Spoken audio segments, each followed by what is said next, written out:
Bonsoir les amis. J'ai le plaisir de vous dire qu'aujourd'hui, c'est notre dernière méditation de l'année 2020, puisque comme nous le savons tous, demain ce sera le réveillon de Noël. Et notre paroisse a le plaisir de vous préparer une belle surprise. Nous avons préparé un conte de Noël qui vous réchauffera le cœur sur notre chaîne YouTube à 20 heures, heure précise. Vous allez écouter des contes, des quelques jeunes de nos paroisses qui vont chanter. Et c'est pour cela que la méditation du soir se termine aujourd'hui. Et je serai aussi en congé jusqu'à fin janvier. Et donc notre méditation du soir ne reprendra qu'au début du mois de février. Alors pour clôturer cette année en beauté, il n'y a pas mieux qu'un texte qui parle de Noël puisqu'on est en plein dedans. Alors je vais vous lire l'annonce des anges qui annonce la venue et la naissance du Fils de Dieu. Le texte très connu, classique, Matthieu chapitre 1, verset 23, au nom de Jésus. La Vierge sera enceinte et mettra au monde un fils qu'on appellera Emmanuel. Ce nom signifie Dieu est avec nous. Amen. Savez-vous que dans l'évangile de Matthieu, tout l'évangile de Matthieu a été bouclé par cette notion de Dieu est avec nous. C'est-à-dire, au premier chapitre, Matthieu parle de Dieu est avec nous ici, au chapitre 1, verset 23, où il dit Emmanuel, ou Dieu est avec nous. Et il termine aussi son évangile dans Matthieu chapitre 28, verset 20, où Jésus dit à ses disciples, avant de le quitter, je suis avec vous tous les jours jusqu'à la fin des temps. Donc, tout l'évangile de Matthieu est résumé par cette phrase, Dieu est avec nous, je suis avec vous. En Matthieu chapitre 1, verset 23, que nous venons de lire tout à l'heure, l'annonce de la venue, de la naissance du Fils de Dieu, Emmanuel, ou Dieu est avec nous, et à la fin, Jésus qui, avant de quitter ses disciples, dans Matthieu 28, 20, il dit, je suis avec vous tous les jours jusqu'à la fin du monde. Donc un Dieu qui vit et un Dieu qui partage tout avec nous.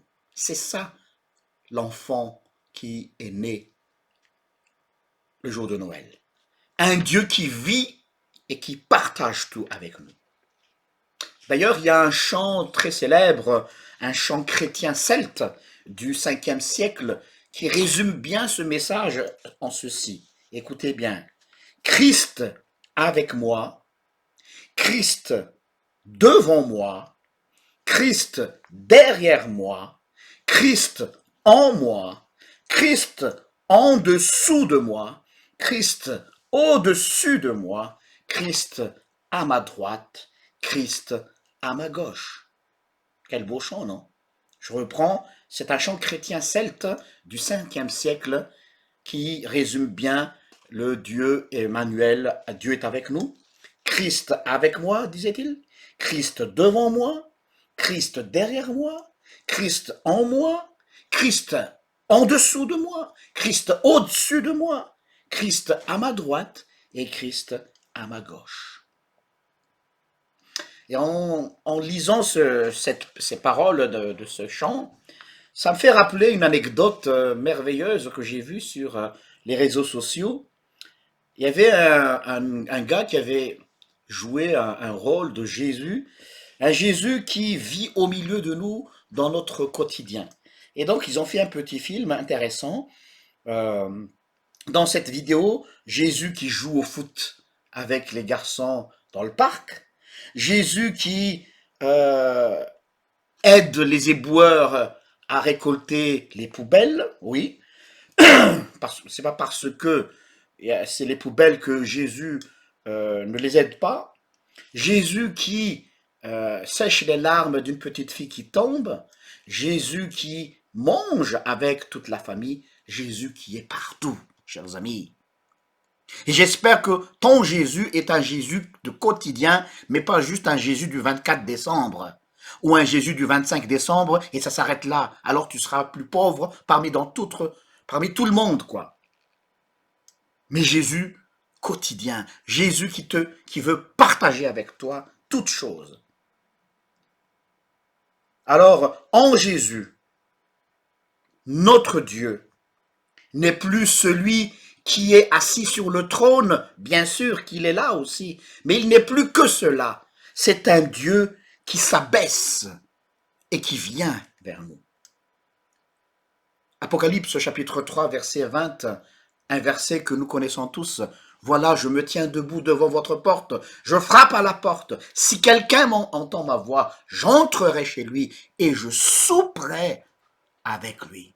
C'est très intéressant cette deuxième partie. Je souperai avec lui. C'est-à-dire que je partagerai tout. Ton intimité, ta vie, tes soupirs, tes larmes, tes joies, tes projets, tes rêves. Tout. Il veut être présent partout. Et si nous comprenons cela, ça changera notre conception de la prière. Parce que pour certains, la prière devient un fardeau. Pour certains, la prière est comme un rituel à suivre. Non, chers amis, il faut dépasser cela. Si tu crois que Jésus est en toi et il est partout et il partage tout avec toi, la prière n'est pas une formule magique qui va faire bouger Dieu à faire quelque chose. Non, la prière, c'est une expression d'affection. C'est une façon d'exprimer ton affection envers Dieu. Et donc, tu imagines, quand tu essaies de montrer ton affection, ton amour envers une personne que tu aimes, tu feras tout. Tu utiliseras tous les langages que tu souhaites pour montrer justement ton affection. Donc, si cela est aussi l'objectif de ta vie, alors tu sauras prier. Si quelqu'un dit « je ne sais pas prier » parce que dans sa tête, pour lui, la prière ou pour elle, c'est une formule. Alors une formule, il faut se rappeler, il faut apprendre par cœur. Mais si la prière est une expression d'affection, je suis sûr que tu as des choses à lui dire. J'en suis sûr et certain. Tellement ce Jésus est scellé à nous. Ce Jésus est collé à nous. On l'a, je peux dire, je l'ai à la peau. Je respire le Christ. Et Paul ose même crier et appelle au défi. Qui me séparerait de l'amour de Christ? Qui? Parce qu'il était tellement sûr que ce Jésus, il est partout, il est en lui, il est avec lui. Mais parfois, nous sommes des êtres humains traversés par des doutes, bien sûr. Et quand nous traversons des épreuves, nous doutons. Et on se dit, est-ce qu'il est vraiment là, Jésus, aujourd'hui, au milieu de toute cette pandémie, au milieu de tous mes problèmes que je vis actuellement? Oui, ta question est légitime. Mais pour te répondre, je vais te répondre à travers une petite histoire. Une paroissienne qui avait les mêmes doutes que toi et moi a posé une question à son pasteur. Pasteur, qu'est-ce qui me garantit que Jésus ne m'a pas abandonné? Qu'est-ce qui me garantit que le Seigneur ne m'a pas lâché?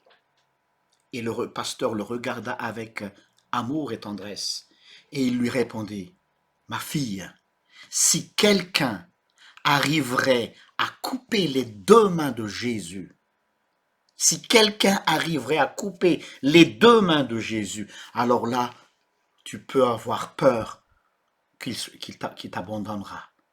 Mais personne ne peut couper ses mains. Et alors la femme lui a posé la question, mais quel est le lien avec mon problème, pasteur? Et le pasteur lui a répondu, tu sais, ton nom est gravé sur les paumes de sa main. Et quel stylo ou quel appareil on a gravé ton nom sur les paumes de la main de Christ, les clous à la croix. Ça, il l'a gardé, n'est-ce pas? Donc, à toi aussi, je m'adresse à toi en cette période de Noël. Ton nom est gravé dans les paumes de la main de Jésus. alors Dieu est avec nous. Oui, Dieu est avec nous. Jésus est avec nous, quelles que soient les circonstances. Je vous souhaite un joyeux Noël dans la paix du Seigneur. Amen. Prions. Oh, qu'il est bon, Seigneur, de savoir que tu es là. Et non seulement que tu es là, mais on ressent cette présence, une présence active. Tu nous as dit, je serai avec vous tous les jours, jusqu'à la fin des temps. Oui, Seigneur, surtout dans les moments de doute où on est au fond du gouffre, chuchote derrière nos oreilles, parle nos cœurs et dis-nous, ne crains point, je suis là. Seigneur, que cette phrase résonne dans les cœurs et dans la tête de tous tes enfants qui vont vivre cette fête de Noël. Enlève toute forme de tristesse, Seigneur. Que ta lumière brille dans ces moments où nous nous ressentons la solitude. Non, nous ne sommes pas seuls, parce que tu es là. Merci, Seigneur. Merci pour ta présence. Béni sois-tu pour les siècles des siècles. Amen. Joyeux Noël, chers amis, et que Dieu vous bénisse. Je vous présente déjà mes meilleurs vœux pour l'année 2020, puisque je ne serai pas là pendant un bon bout de temps. Que Dieu vous bénisse tous. Au revoir.